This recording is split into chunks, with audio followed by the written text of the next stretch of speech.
most bands were placing an emphasis on guitars, and we thought we'd try and do something new and place the emphasis on the drums. If we did innovate in any area specifically, I would say it was taking this kind of electronic dance groove music out onto the stage and playing it live. How does it feel when you treat me like you do? And you laid your hands upon me and told me who you are.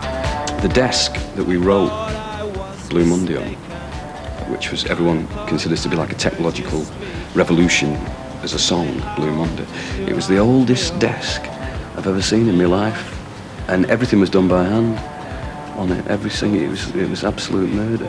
And I always remember one really nice thing was, which we were really flattered about, was that Kraftwerk booked in to Britannia Row to do their song to try and rip off Blue Monday. I think they were mortified when they saw the desk.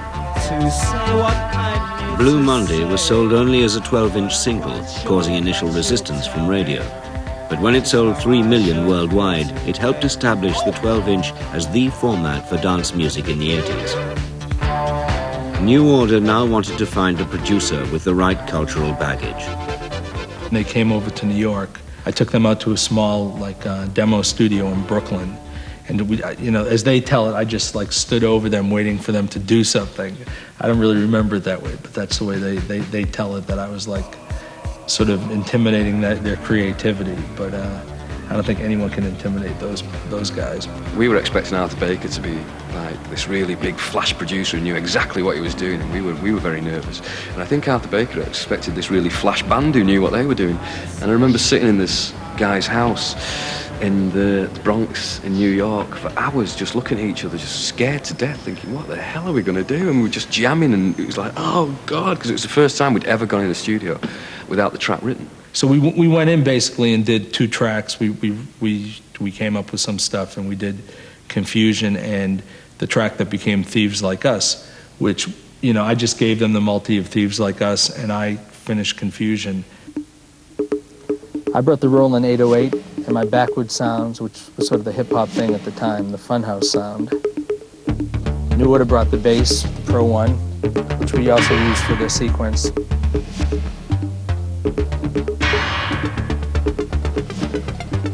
I brought the hand claps. They brought the guitar.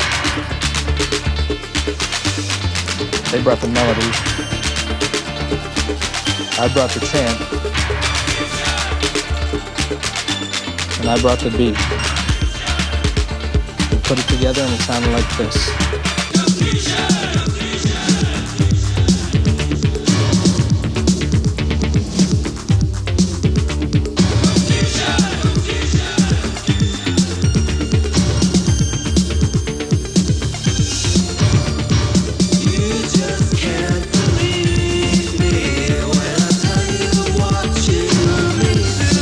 I always remember the really amazing thing, we finished the session and he took the tape off the reel and took it to the Funhouse, which was this mad club in New York, great place, and actually put it on and played it.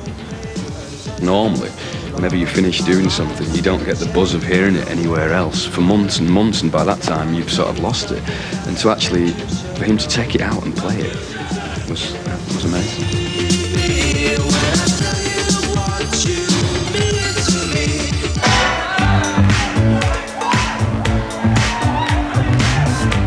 Also inspired by the New York club scene came a young female artist called Madonna Ciccone, who astutely adapted the sound for a wider audience.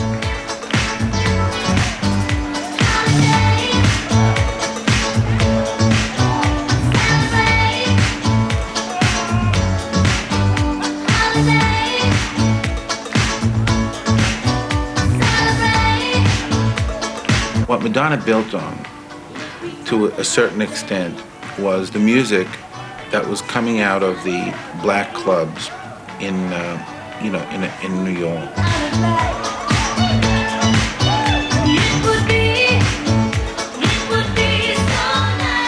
When we put out the first 12-inch, Madonna sounded so black, on that record, and we didn't want to risk, the potential of the black market, buying the record.